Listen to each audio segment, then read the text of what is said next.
सभापति जी, 1947 में भारत स्वतंत्र हुआ और तब से लेकर के मुझे 4-5 ऐसे अवसरों का स्मरण होता है जब देश में बहुत प्रसन्नता हुई, लेकिन प्राय सभी अवसरों पर जब देश में प्रसन्नता हुई और सर्वसाधारण भारतीय गर्व का अनुभव करने लगा, तो विश्व भर में हमारी बड़ी तीखी आलोचना हुई। मुझे स्मरण आता है कि जब 1948 में हैदराबाद भारत के साथ विलय करने को तैयार नहीं था और उस समय वहाँ पर कार्यवाही करनी पड़ी और जिसके परिणाम स्वरूप हैदराबाद को भारत के साथ विलय करने के लिए विवश होना पड़ा, तो जो लोग विश्व में हमारे मित्र माने जाते थे, ऐसे व्यक्तियों ने भी बड़ी हमारी आलोचना की।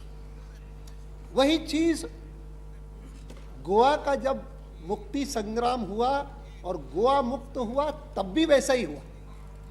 यहाँ तक कि एडलाई स्टीवेंसन, जो वैसे भारत के परम मित्र थे व्यक्तिगत रूप से, उन्होंने इतनी तीखी आलोचना हमारी राष्ट्र संघ में की और यूनाइटेड नेशन सिक्योरिटी काउंसिल में हमारे खिलाफ बाकायदा प्रस्ताव रखा गया और वो प्रस्ताव पारित भी हो जाता पश्चिमी राष्ट्रों के समर्थन से, अगर सोवियत रूस उसको वीटो न करता। इसीलिए जब इसकी बात होती है ना कि विश्व में हमारी आलोचना हो रही है, तो उसको कसौटी नहीं मानना चाहिए। उसका उल्लेख कम से कम यहाँ पर करने की जरूरत नहीं है। हाँ, उसका जितना कुछ ध्यान रखना है वो रखना चाहिए। भारत कभी भी अंतर्राष्ट्रीय अभिमत के बारे में उदासीन नहीं हो सकता, कभी नहीं हो सकता। लेकिन उसका अर्थ नहीं है कि वह निर्णायक बने, निर्णायक नहीं बन सकता। मुझे याद है कि पोखरण में जब पहला अणु विस्फोट हुआ था, उस समय भी काफी आलोचना हुई थी, लेकिन देश के भीतर, ये 1974 की बात है, मैं उस समय भारतीय जनसंघ का अध्यक्ष था और अध्यक्ष के नाते मैंने जो बात कही एक लेख के रूप में, वक्तव्य के रूप में, उसको मैं थोड़ा सा ही उद्धृत करूंगा। मैंने कहा कि the government's announcement that India has successfully carried out an underground nuclear explosion has been held with hallelujahs from all sides. Indeed, only twice in recent years has one witnessed such a mood of national elation. First, when the Indian Army entered Dhaka to liberate Bangladesh, and now when India has virtually entered the nuclear club. मैं इस बात का स्मरण इसलिए कर रहा हूं कि सचमुच कल बहस सुनते हुए मुझे थोड़ा सा अफसोस हो रहा था। इस बात का अफसोस हो रहा था कि जब कुछ देशों ने हमारी आलोचना की, समझ में आता है, लेकिन नॉन अलाइंड मूवमेंट के जो राष्ट्र हैं, उनके सम्मेलन में जो प्रस्ताव पारित हुआ वो वस्तुतः भारत के इस अणु विस्फोट का समर्थन था, चाहे भारत का नाम नहीं लिया। और ऐसी स्थिति में हमारे बहुत प्रमुख सहयोगी और जो साधारणतः हर एक मामले का सही विश्लेषण करते हैं और विश्लेषण सही भी ना करते हो तो भी पूरी तरह ऑफ द ट्रैक ना हो, उनके पहले रिएक्शंस प्राय पॉजिटिव थे, कोई ऐसी बात मुझे नहीं दिखी। लेकिन कल जब मैं सुनने लगा तो बड़ा आश्चर्य हुआ और इसीलिए मुझे लगा कि मैंने प्रधानमंत्री से अनुमति मांगी कि मैं भी कुछ बोलूं। साधारणतः यह विषय ऐसा है कि जिस विषय को बहुत विस्तार से प्रधानमंत्री जी ने अपने आरंभिक वक्तव्य में रखा, प्रतिरक्षा मंत्री जो इस विषय से सीधे तौर पर जुड़े हुए हैं वे भी बोले, और क्योंकि प्रधानमंत्री विदेश विभाग का भी कार्य संभालते हैं, इसीलिए विदेश विभाग का कोई और अलग मंत्री नहीं है, तो वो जब विस्तार से इस बहस का उत्तर देंगे तो मुझे विश्वास है कि सब पहलू जितने हैं उन पर प्रकाश हो जाएगा। लेकिन मैं मानता हूं कि कल यहां पर एक बात को चुनौती दी गई, और वो प्रमुख लोगों के द्वारा, कि जब भारत सरकार कहती है कि हमने यह निर्णय देश के सुरक्षा की दृष्टि से किया है, तो बहुत प्रमुख लोगों ने कहा कि सुरक्षा किससे, सुरक्षा को संकट कहां से है? कोई संकट हमको तो दिखाई नहीं देता और कोई संकट है भी नहीं, और फिर भी सुरक्षा की बात करते हैं। ये सुरक्षा कहां से आ गया? आप कह देते हैं कि हमारे घोषणा पत्र में लिखा हुआ है इसीलिए हम कर रहे हैं, ठीक है, चलता। लेकिन जब आप संकट की बात कर रहे हैं, सुरक्षा की बात कर रहे हैं, तो हमको समझाइए कि ये सुरक्षा कहां से, संकट कहां से है, और ये कब संकट पैदा हुआ है, कैसे ये सुरक्षा की बात आई है। कांग्रेस की ओर से नटवर सिंह जी बोले, विदेश मंत्रालय के साथ वर्षों तक जुड़े हुए हैं और उनको माना जाए कि एक विदेश क्षेत्र के विशेषज्ञ है तो भी कोई गलत नहीं होगा। यद्यपि वो प्रतिरक्षा क्षेत्र के विशेषज्ञ हैं या नहीं है मुझे नहीं पता था, लेकिन उन्होंने जब कल मुझे बताया कि प्रोएक्टिव का अर्थ क्या होता है विदेशी प्रतिरक्षा के भाषा में, तो मुझे आश्चर्य हुआ, और इसीलिए आज मुझे डिफेंस एक्सपर्ट्स के पास जाना पड़ा कि मैंने अगर प्रोएक्टिव शब्द कहा है तो उसका क्या अर्थ ये होता है कि जो नटवर सिंह जी मुझे बता रहे हैं उन्होंने कहा बिल्कुल नहीं होता है। आपको बताएंगे कि क्या होता है, उन्होंने अपने ढंग से बताया कि क्या होता है, उस पर मैं आऊंगा। लेकिन कल नटवर सिंह जी ने आरंभ में ही कहा कि we are entitled to know from the honourable prime minister when did this threat begin? Did it begin on the 19th of March when he took over, or did it begin on the 8th of April when he gave the green signal to his scientists? Have the Pakistanis mounted an exercise which threatened the city of Amritsar? Mark the words, every word is important. Have the Pakistanis mounted an exercise which threatened the city of Amritsar? And later on, he goes on to say, for 25 years, since 1971, there has been no security threat to India, meaning from Pakistan. The Simla Agreement has ensured that there is no conflict with Pakistan. Frankly, I cannot agree with this kind of analysis of the situation. And in fact, it is a total disagreement with this analysis that has made the government of India take the decision that it has taken. Sir, I do not know, because subsequently something similar was said by Chidambaram ji also. Let me quote that also, it would be in place. Chidambaram ji said, also questioning the same security concept, said that the last war with Pakistan was fought 27 years ago. And then he described how Honorable the former Prime Minister Sri Indra Kumar Gujral, in his negotiations with Nawaz Sharif and President Clinton, saw to it that so far as relations with Pakistan are concerned, they move towards normalcy. I would not like to comment on the puerile tactic that he indulged in about the Vajpayee doctrine and the Advani doctrine, because that is very favorable, very pet copy for many journalists trying to drive a wedge between the two. I would not expect Chidambaram ji to do that. Sir, I certainly would like to state, proceeding again from Natwar Singh's own speech, because he said that Vajpayee ji mentioned Nehru ji, Vajpayee ji mentioned Mrs. Gandhi, but he perhaps did not mention Rajiv Gandhi. Perhaps it was understood, something like that. And he quoted Rajiv Gandhi, who had made a very fervent appeal for nuclear disarmament, and said that it did not succeed for different reasons.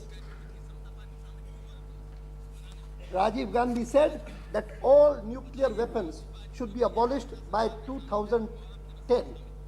And Gorbachev came out with a proposal, if I remember correctly, that the nuclear weapons should be abolished by 2005. But then Soviet Union disintegrated, etc., etc. I do not know why Mr. Natwar Singh or Mr. Chidambaram conveniently disregarded the fact that in 1991, just before the elections, and the election campaign was fought by the Congress under the leadership of Sri Rajiv Gandhi. And the Congress party came forth with a manifesto. And what did that manifesto say? The manifesto took cognizance of the threat that this government has taken cognizance of and said, this is the manifesto of 1991, prepared under the aegis of Rajiv Gandhi. On page 54, the manifesto says, we are deeply concerned that Pakistan is developing nuclear weapons. It is hoped that they will desist from this disastrous path. They have already inflicted 4 wars upon India. In case Pakistan persists in the development and deployment of nuclear weapons, India will be constrained to review her policy to meet the threat. I'm sure that ordinarily in all documents of this kind, Chidambaram ji also has a role. I do not know if he had no role in drafting the 91 manifesto, but this is what I read. And having read this, I was really surprised. I said, this is the manifesto of the Congress party. We still say, we had been saying this, that we keep the options open. We have never said negative. We had always said nuclear option. But we had been also saying weaponizing would damage our foreign policy. This also we have been saying. Mr. Advani, Pardon? I'm very glad you read it. What's wrong with it? I don't say anything wrong with it. Well, that's all right. I don't see anything wrong with it. I see that there is a threat perception, which you tried to deny this government and said, Please. perception. Now, Do better than that. It's rather feeble. right. You have done as badly as you can. I'll try to do better.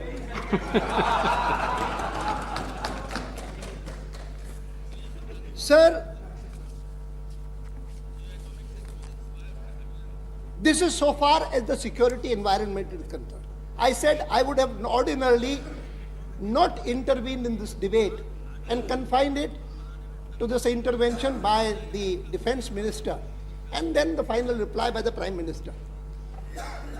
Insofar as relations with other countries are concerned, and insofar as external security is concerned, it is the concern either of the external affairs minister or of the defense minister.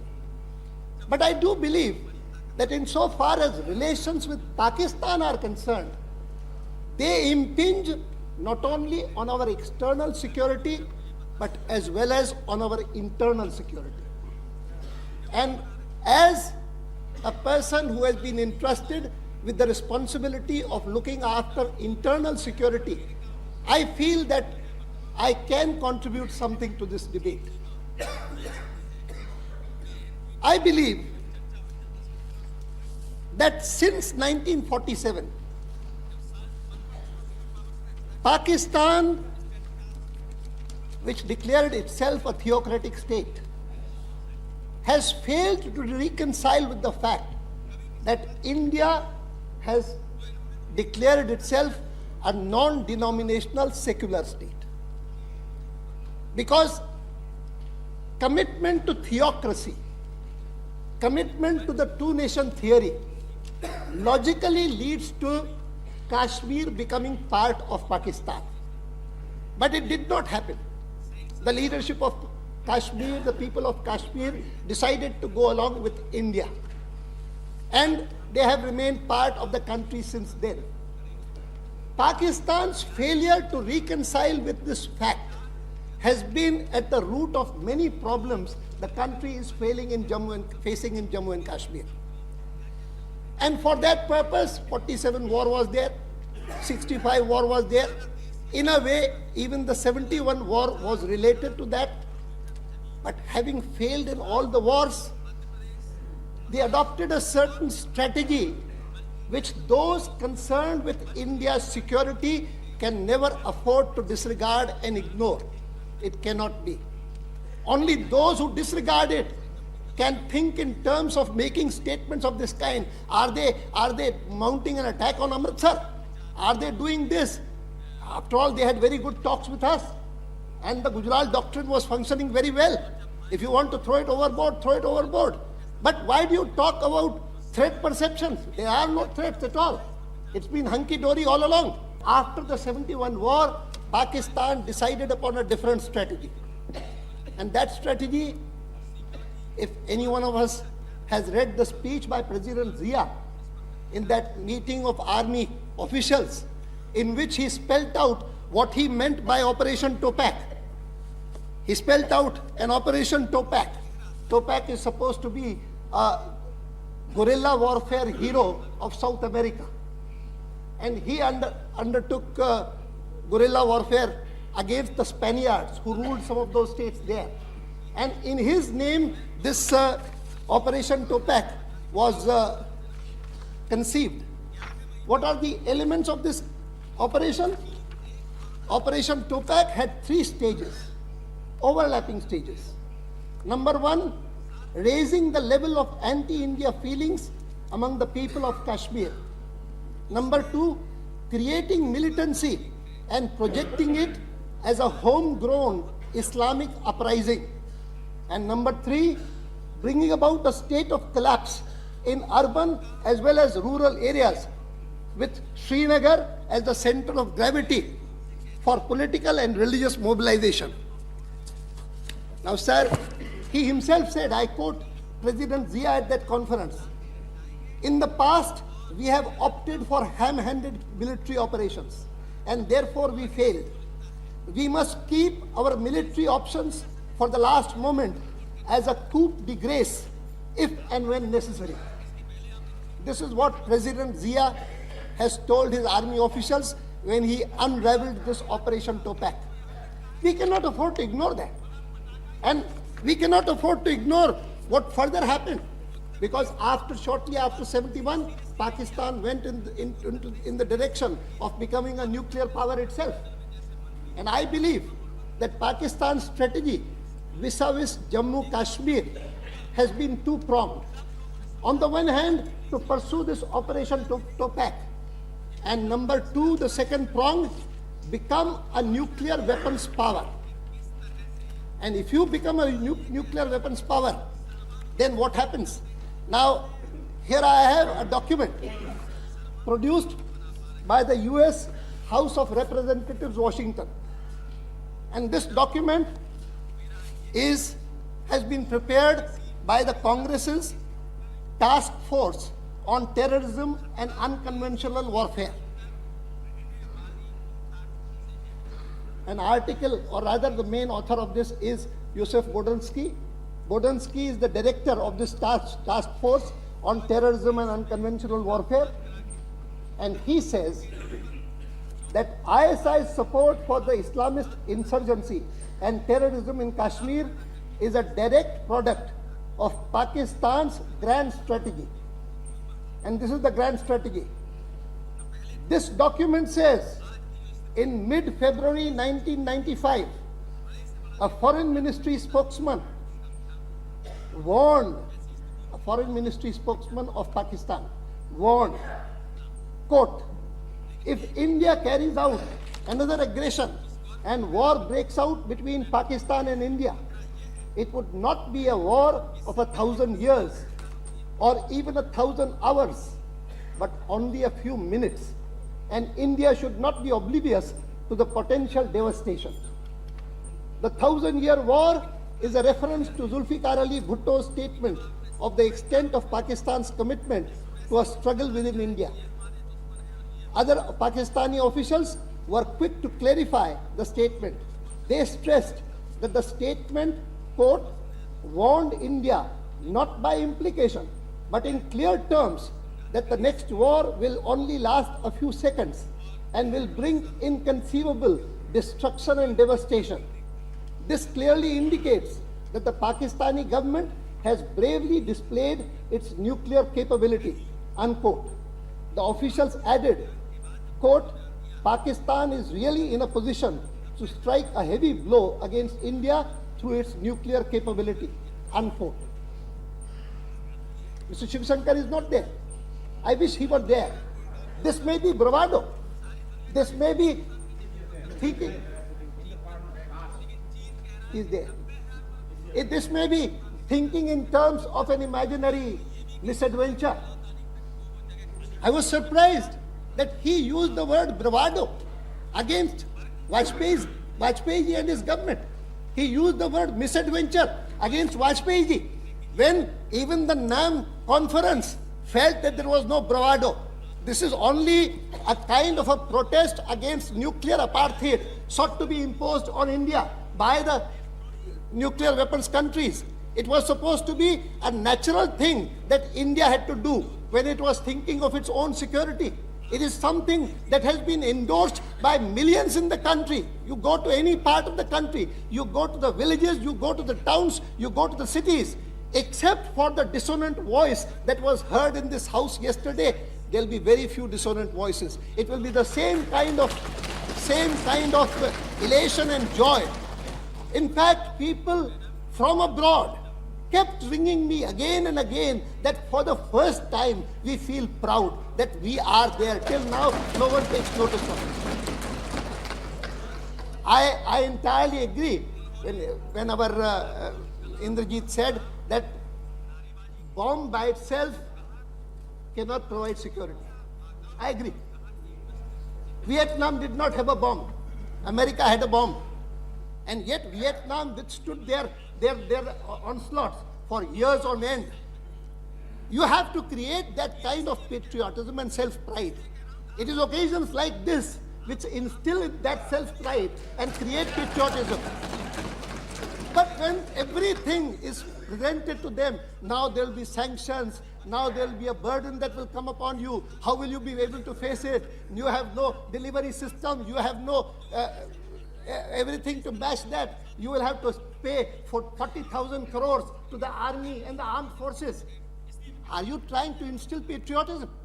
Are you trying to build up the morale of the people? What kind of contribution are we going to make?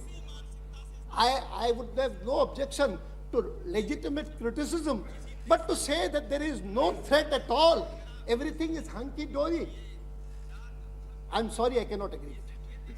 This government cannot agree with it. And this government has not kept anyone in the dark. From day one, we said that we will do it.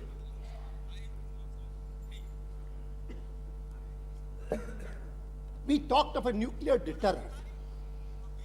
For anyone to argue, how can there be a nuclear weapon for defense? We never used the word defense really. We simply said that we have no aggressive intentions for anyone. But deterrence is something which has been the principal reason why, even though many powers in the world have had nuclear arsenals which could destroy the world over, the world many times, even then after Hiroshima and Nagasaki, no one has used them. One reason is deterrence. One reason is that. One reason. That's not the only reason. I entirely appreciate.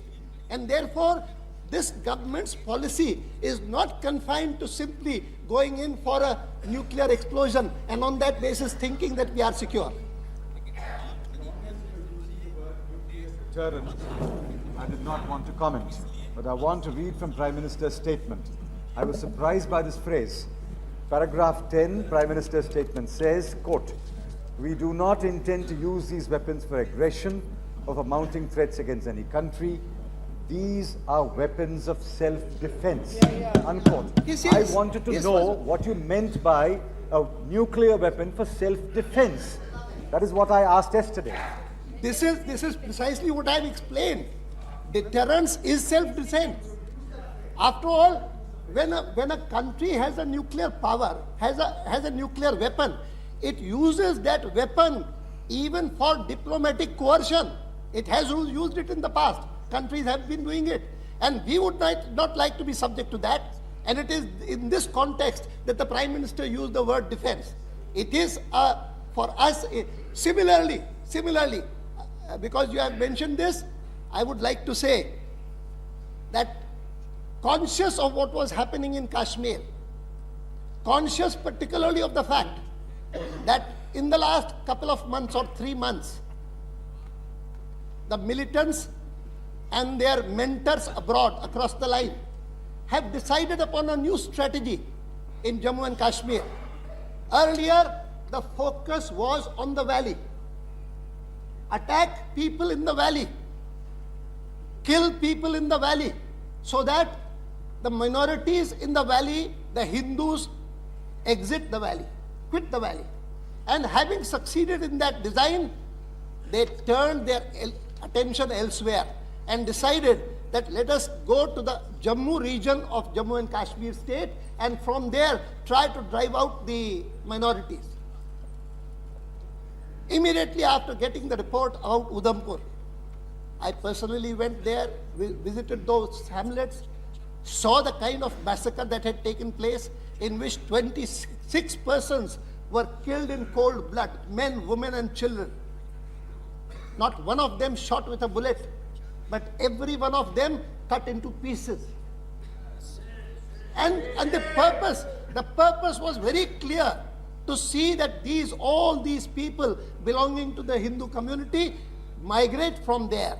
And gradually, not only the Kashmir Valley, but this adjoining adjunct part of Jammu province, namely Udhampur district, Rajouri district, Poonch district, Doda district, they are also cleansed, ethnically cleansed according to the militants. And so immediately, as a person connected with internal security, we decided to convene a high-level meeting. And in that meeting, I'm happy to say that all people concerned attended.